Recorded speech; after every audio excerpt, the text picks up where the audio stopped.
Is my mic in place? Is the light good? Yeah. Are we ready to start?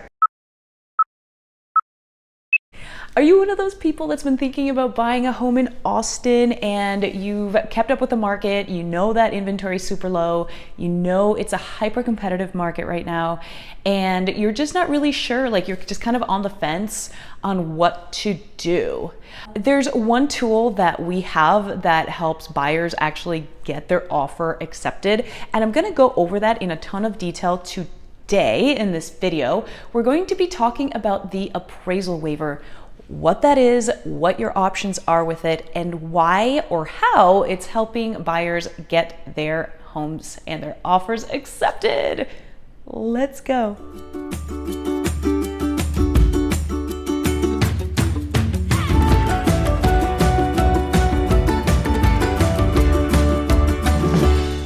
Real quick, before we get started, I just want to make sure that you guys know that I am a full-time realtor and I live in Austin and I work in Austin. I know the city inside and out. I also know the ins and outs of this market right now. Austin has always been a very competitive market, obviously more so in the last year. I take a lot of pride in educating my clients, building trust, and being super transparent with them, so the majority of my clients can get their offer accepted on the first or second try.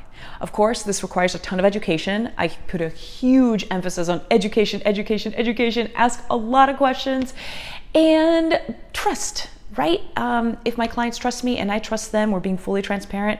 That's really what's allowed my clients to be able to buy homes in this market. So if you're thinking of selling your home, or if you're thinking of buying a home in Austin, reach out. I love hearing from you guys. Okay, so that's all I'm gonna say on that. Let's get right to it. Today, we are going to be looking at the appraisal addendum, and we're gonna talk about what it means in all the depths and all the details.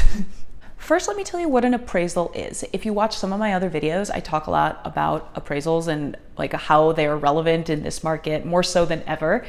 What an appraisal is essentially a third party's opinion of the value of the home that you are buying. A real life example and precisely how it works is when you're financing a home, the lender will send an appraiser out to look at the home that you are buying, and the appraiser looks at it to make sure that it is worth the amount of money being lent to purchase the home. Usually what the appraiser does is they'll go into the home, they will take measurements, they'll take into account the finishes, condition, size, location in the neighborhood, all of that. And then they compare it to other homes that have sold in the neighborhood in the last 6 to 12 months. Then the appraiser does their appraisal report, which is a long document full of numbers and comparable homes. And then they come up with the price that they think the home that you are buying is worth. So just very high level without getting into tons of details and numbers and all this. Let's say that there's a home on the market listed for $100. And there's 12 offers on it, no joke, there probably could be 12 offers on it. And we end up submitting an offer that gets accepted for $150. The appraiser will go out and look at the home, and they'll take into account, of course, the finishes, conditions, size, comparables in the area. One of three things can happen. The appraiser can come back and say, number one, yeah, this home is worth $150. Good to go. We close a few days later, and that's that. The second thing that could happen, which would be super ideal, is that the appraiser goes out to the house and he'll say, this house is actually worth $175. Fantastic. That means we have $25 in equity. Same thing, we close a few days later, and that's that. Also, we close at the sales price, not at the appraised price. So if you have equity, you're not going to be paying more for a home. Just so you know. The last thing that has been happening more often than not is that the appraiser will go out to the home and they will say that the home is actually worth less than the sales price. So in this example, we have a home that was listed at $100. Our winning offer was $150. The appraiser goes out and takes a look at it, and it's entirely possible that they could say that the home is worth $110 based off of their appraisal report. So it's appraised at $110 and we are getting it at $150. That's a $40 gap. In most markets, or in like a normal housing market, we would have had the option to either renegotiate the price with the seller, or we would have had the option to potentially terminate the contract if we can't come to a price agreement. The big caveat here is that in this market, a lot of sellers are basically expecting the buyers to pay the difference between the appraised value and the sales value. So in this example, it was $40, and that's what the seller would expect the buyer to pay at closing. So essentially, the difference in the appraised value and the sales price, if an appraisal comes in short, comes out of the pocket of the buyer. That's basically how an appraisal works. Now, I'm going to break down the appraisal addendum so I can explain to you what the options are on there and how we use them in this market. My computer, thank you. So on my screen here, I have got the actual appraisal addendum, and I'm going to go over it and explain it to you basically paragraph by paragraph. Here is the TREC addendum, and the full actual name for it is Addendum Concerning Right to Terminate Due to Lender's Appraisal. You'll see the first line here, it says, concerning property at. As you might imagine, that's where the home address goes. If we scroll down here to paragraph 1, it says waiver. Buyer waives right to terminate the contract under paragraph 2 of the third-party financing addendum if property value is not obtained because of the opinion of value in the appraisal does not satisfy the lender's underwriting requirements. If lender reduces the amount of the loan to the opinion of value, the cash portion of sales price is increased by the amount of loan is reduced due to the appraisal. What this paragraph is saying is that if your home comes in under appraisal by any amount, you're going to pay the difference. It might be $5,000 or it might even be up to like $50,000, $60,000.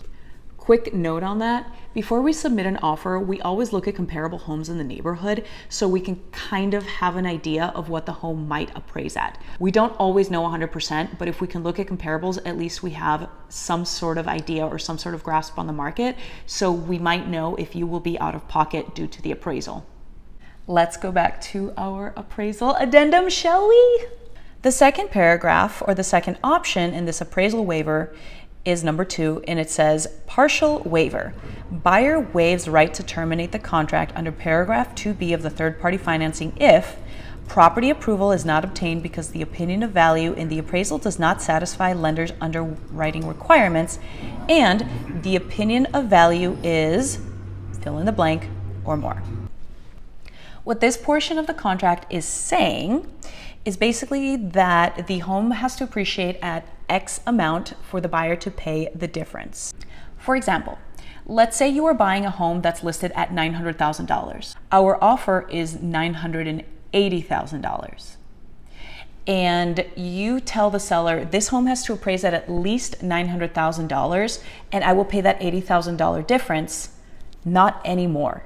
So if the home for some reason appraises at $850,000, you're not on the hook for that full sum from $850,000 to $980,000. It says it has to appraise at this amount or more for me to move forward and pay that difference. Does that make sense? I feel like these things are not particularly difficult, but because there's so many little details, they can get complicated. So if that doesn't make sense, or if there's something that you don't fully understand, just leave a comment. Moving right along, we are now on paragraph 3 of this addendum. Option number 3 is additional right to terminate. In addition to buyer's right to terminate under paragraph 2B of the third-party financing addendum, buyer may terminate the contract within blank days after the effective date if the appraised value according to the appraisal obtained by buyer's lender is less than X amount and buyer delivers a copy of the appraisal to the seller. If buyer terminates under this paragraph, the earnest money will be refunded to the buyer. Basically, this is saying that the home has to appraise at the sales price or the buyer is not going to move forward with it. This is really the least friendly and least effective option in this addendum. I mean, honestly, nobody uses option number 3 for obvious reasons because you can't get a home that way. That is the appraisal addendum in its entirety, and that is how it works. To recap, when we are submitting an offer and there's multiple offers and we have to go significantly above the list price, we include the appraisal addendum, and most of the time we tell the seller that we're willing to cover the difference between appraisal value and sales price. Like I mentioned, we look at comparable homes in the area to have some sort of an idea to see if the appraisal is going to come in low or if it's or what, right? So we have some sort of game plan. But generally speaking, buyers are just kind of planning for the worst today, like in this market, and expect to pay the difference in appraisal. It's not ideal. It's not fun. It's expensive, and it's a very competitive market. With that said, I do want to mention that my clients typically do get their offers accepted on the first or second time. I am very aggressive in finding out information to see if the final sales price is going to make sense for my clients. Like I mentioned, also, it comes down to education, communication, trust, transparency. I do my best to get as much information from the selling party as I can, and then of course relay that back to my client to see if that home is going to make sense for them. That's all that I've got on appraisals and the appraisal addendum for you guys today. Like I mentioned earlier, if any of this doesn't make sense or if you need me to repeat anything, just leave a comment or send me a DM or send me an email. I'm generally pretty easy to get a hold of. Thank you so much. Also, leave a comment. I really like hearing from you guys. It's really fun to be able to interact with the community. So always reach out, guys. I'd love to get your ideas on other videos to do as well. That's all I've got. Thank you so much for watching. Till next time.